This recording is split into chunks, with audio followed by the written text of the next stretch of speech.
我應唔應該轉工？我幾時有財運行啊？呢個係咪我真命天子呢？當你迷茫嘅時間，係咪好想高人指點一下呢？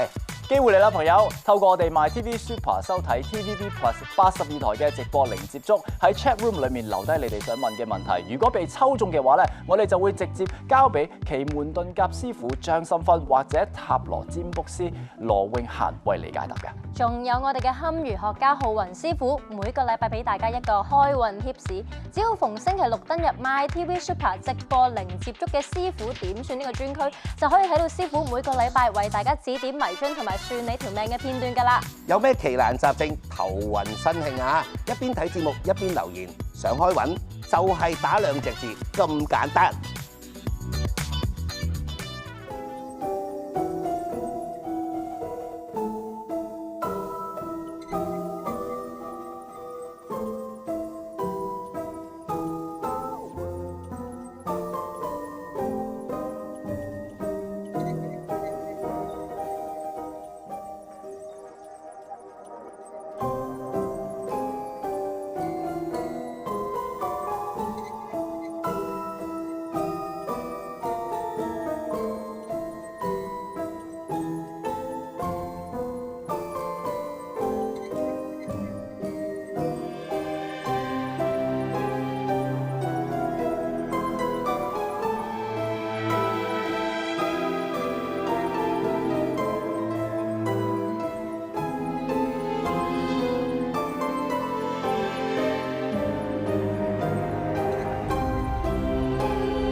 Lemon BB， 咁我睇咗你嘅問題啦，咁亦都幫你咧開咗塔羅牌，咁我哋睇下塔羅牌講咩？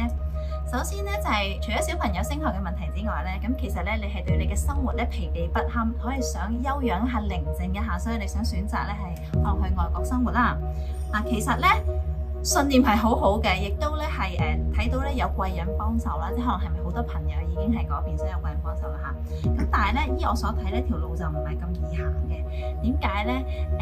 因為你屋企人裏邊咧，可能係另外一半啦，或者屋企人咧，就都會叫你三思諗清楚先。有一張咧逆高塔嘅牌，逆高塔嘅牌咧，即係有少少似咧係去唔成，或者就算去咗咧，都係會翻嚟嘅。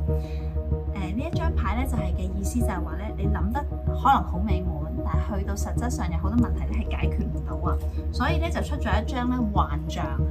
幻象咧就即係話咧，諗呢一刻咧有好多問題仲未諗得到，咁所以咧如果係咁嘅話咧，我都會叫你咧係先三思一下。喺個牌裏邊咧睇到最大嘅問題咧，並唔係一個金錢嘅問題，反而最大嘅問題咧係家人相處嘅問題。咁所以請你咧就係小心咧同家人咧係好好商量先啦。